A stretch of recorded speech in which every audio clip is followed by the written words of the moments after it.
Okay.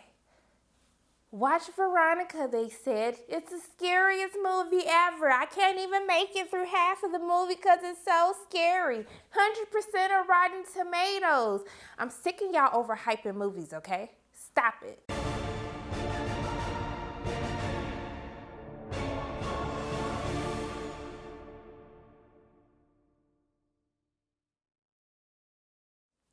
Hey everyone, it's Shriner from Pay or Waits, and today I am going to be reviewing the horror film Veronica, which is directed by Paco Plaza, who created another horror franchise called Wreck, and it stars Sandra as Casina, and who plays Veronica, and basically it centers around this 15-year-old girl who is trying to contact one of her loved ones who, passed on.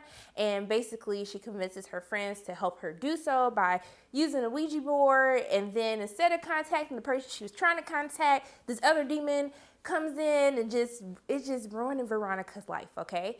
And so, I was minding my own business today and I was really trying to be productive. I'm trying to finish up some other reviews that I'm behind on. And then someone in my movie group, they're like, hey, have you guys heard about this movie called Veronica? Everybody's talking about it. There's all these articles about it. People are saying it's so scary that they can't even get through the movie. Like they had to literally turn the movie off because the movie was so scary. And I was like, really? Okay. You know what? Let me go ahead and watch me some Veronica while I'm editing some videos. And so, I'm scary, okay? Like I said last week, I literally got scared at game night. So I scare very easily. So if they're saying this is so scary, I'm expecting to just be in shambles and not able to even go to sleep at night. So basically, the movie is definitely overhyped, okay? It's definitely not that scary at all. And that means a lot for me saying it because I am a wimp when it comes to horror films.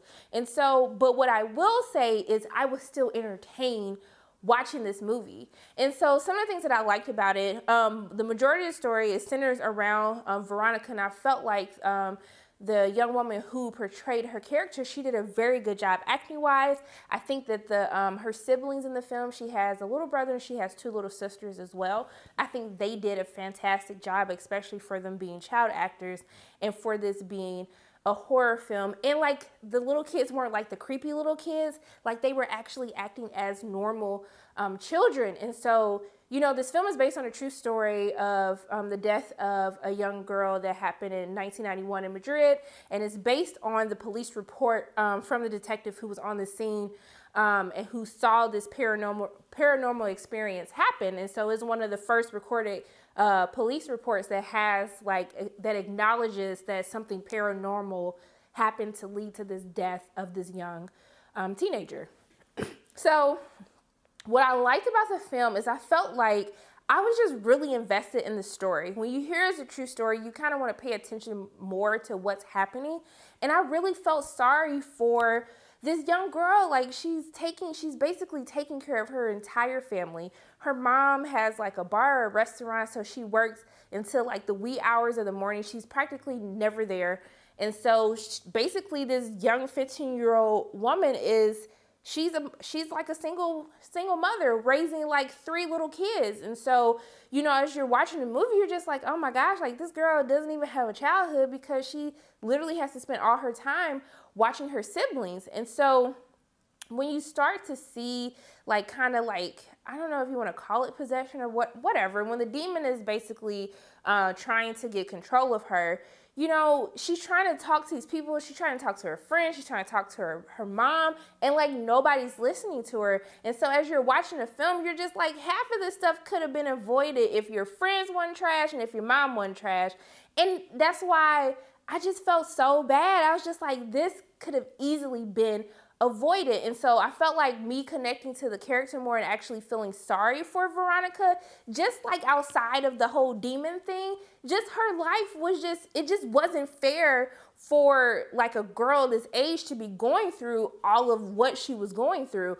And so The only issues I have with the film is just it was a cliche film. I didn't feel as though I was watching something that I had never seen before. It had all the little clips from different horror films that you've seen over the years, so there was nothing like surprising or just like wow, like I didn't see that coming. I felt like it was jump scares. I felt as though the demon thing, it wasn't scary to me. I don't know. Maybe I should have watched this like in the wee hours of the night to get more of the feel or the effect. But I just felt like this movie was so overhyped. But I would definitely still say that it's worth the watch. And especially since it's on Netflix, I don't feel like you will be wasting your time watching this film. I feel like a lot of people will enjoy this film. But I just think what hurts this film is that it was overhyped so much that it was just this horribly, just this terrifying movie, and it really isn't. Okay, so if someone's telling you this movie's scary, don't trust them. They're not your friend. They don't have your best interests at heart. But if they're telling you just to watch it because it's an enjoying horror film, then okay, they can still be your friend. You can still trust them. So for me, like, those are my thoughts on the film. Not scary, but still a decent, entertaining horror film. So my name is Sharana from Pay or Wait, and if you like what you saw today, make sure you hit the like button, hit subscribe, share this video with your friends, and I will see you soon.